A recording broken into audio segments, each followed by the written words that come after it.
The live TV, सच सबसे आगे।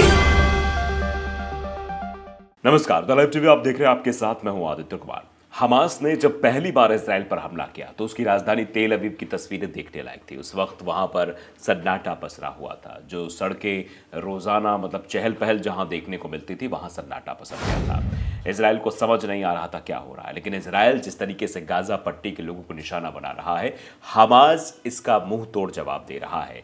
चारों तरफ हंगामा ही हंगामा हमास ने बरपा दिया। आप तस्वीर देखिए, ये तस्वीर जो आप देख रहे हैं स्क्रीन पर, ये तस्वीर तेल अवीव की तस्वीर है। आग जनी हुई है वहाँ पर। ये अटैक जो हमास की तरफ से किया गया, इसके बाद वहाँ की तस्वीर आप देख सकते हैं किस तरीके से है।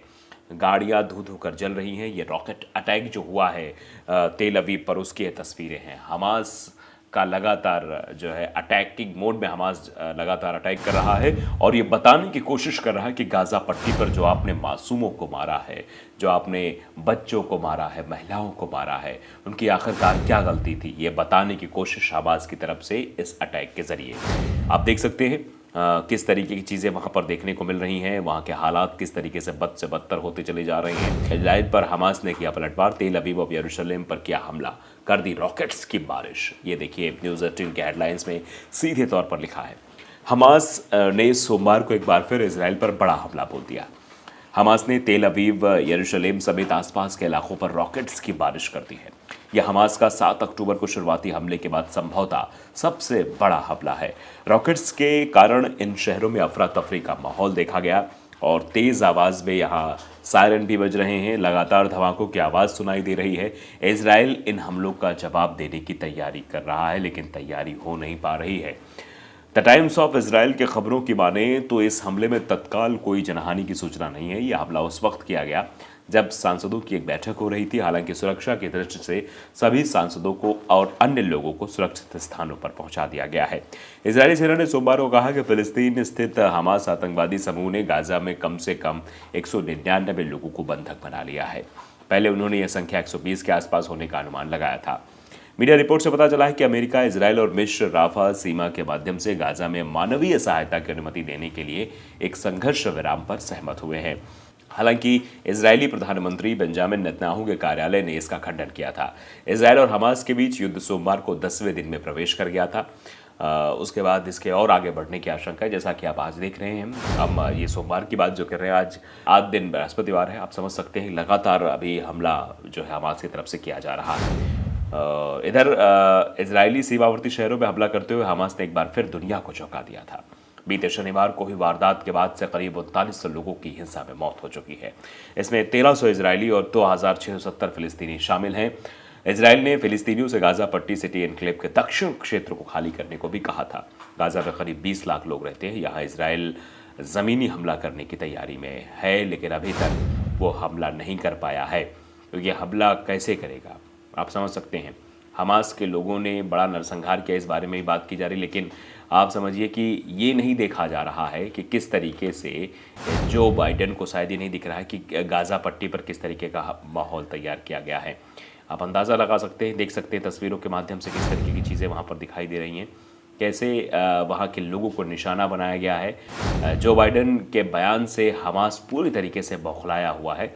ये तस्वीरें देखकर आप अंदाज़ा लगा सकते हैं कि किस तरीके से हमास जो है गुस्साया हुआ है, जिस तरीके की बाइडेन की प्रतिक्रिया है। अमेरिकी राष्ट्रपति जो बाइडेन के बयान से हमास में गुस्सा है, हमास के लोगों में गुस्सा है। हमास ने इजराइल के कई इलाकों में फिर से हमले शुरू कर दिए हैं। अस्पताल हमले पर बाइडेन के बयान से हमास पूरी तरीके से गुस्से में नजर आ रहा है। हमास इलाकों ने तेल अवीव के कई इलाकों को निशाना बनाने की कोशिश की है, लेकिन इजरायली सेना ने हमास के रॉकेट को आयरन डोम की मदद से हवा में मार गिराया, ऐसा बताया जा रहा है। जिस वक्त रॉकेट हमले के बाद लोग शेल्टर में पहुंचने लगे हैं, ऐसा माना जा रहा है कि बाइडेन के जाने के बाद ही इजराइल पर हमास ने हमले शुरू कर दिए हैं। हमास के हमले के बाद तेल अवीव और होलेन एयर रेड सायरन बज रहे हैं।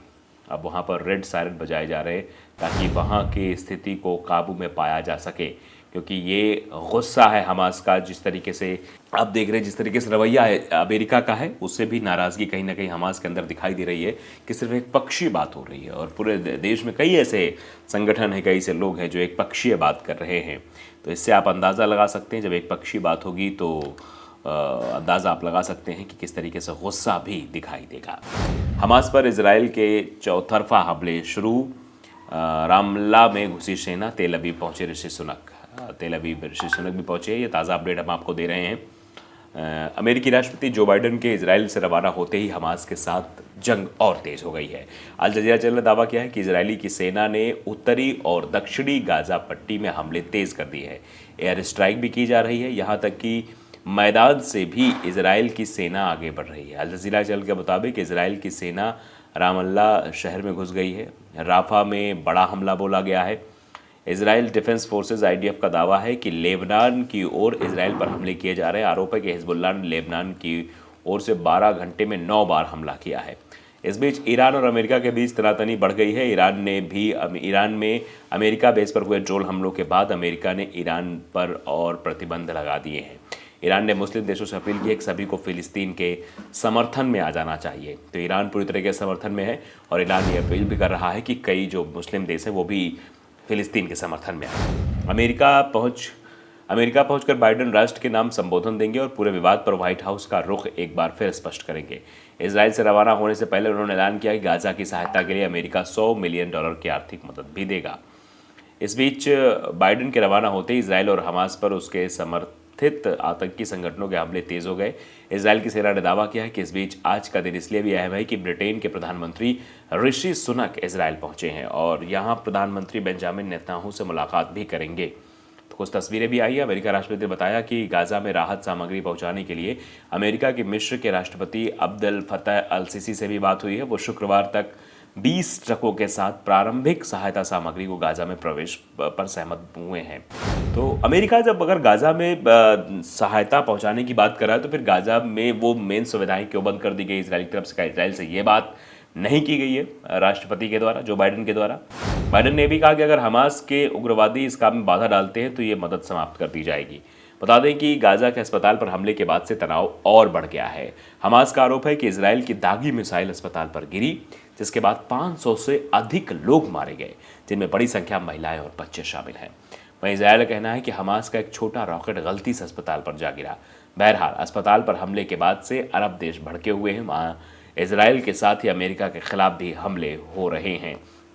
तो आप समझ सकते हैं कि माहौल इस वक्त कितना गंभीर हो गया है। लगातार हमले किए जा रहे हैं, लगातार हमलों की खबरें आ रही हैं और ये जो युद्ध है वो लंबा चलने के आसार भी हैं कि ये जो युद्ध है वो लंबा चलेगा, क्योंकि जिस तरीके की तस्वीरें फिलहाल दिखाई दे रही हैं वो इसी ओर इशारा कर रही हैं कि मतलब समस्या अभी ख़त्म नहीं हुई है, समस्या अभी और आगे तक जाएगी। लेकिन आप जिस तरीके से हमास की कार्रवाई देख रहे हैं कि जो बाइडन जैसे निकलते हैं उसके बाद ही तेल अवीव पर हमला कर दिया जाता है और राजधानी की हालत आप देख सकते हैं। इजराइल की राजधानी है तेल अवीव, वहाँ पहले भी सड़कों पर सन्नाटा था, अब सड़कों पर गाड़ियाँ धू कर जल रही हैं और सिर्फ ये इजराइल की वजह से हो रहा है। दरअसल इजराइल ने पिछले 8 से 9 महीनों में अपनी सीमा रेखाएं ना क्रॉस की होती, अपनी किस तरीके से प्रताड़ना की चीज़ें जो है ना बढ़ाई होती, प्रताड़ना ना की होती फिलिस्तीनियों का, तो आज ये शायद दौर देखने को ना मिलता। लेकिन कहते नहीं कि पाप का घड़ा भरता है और ये तस्वीरें आपके सामने हैं। तो लाइव टीवी को अगर आपने सब्सक्राइब नहीं किया जरूर करिए, बेल आइकन दबाइए ताकि सच खबर आप तक पहुंचती रहे। नमस्कार। द लाइव टीवी, सच सबसे आगे।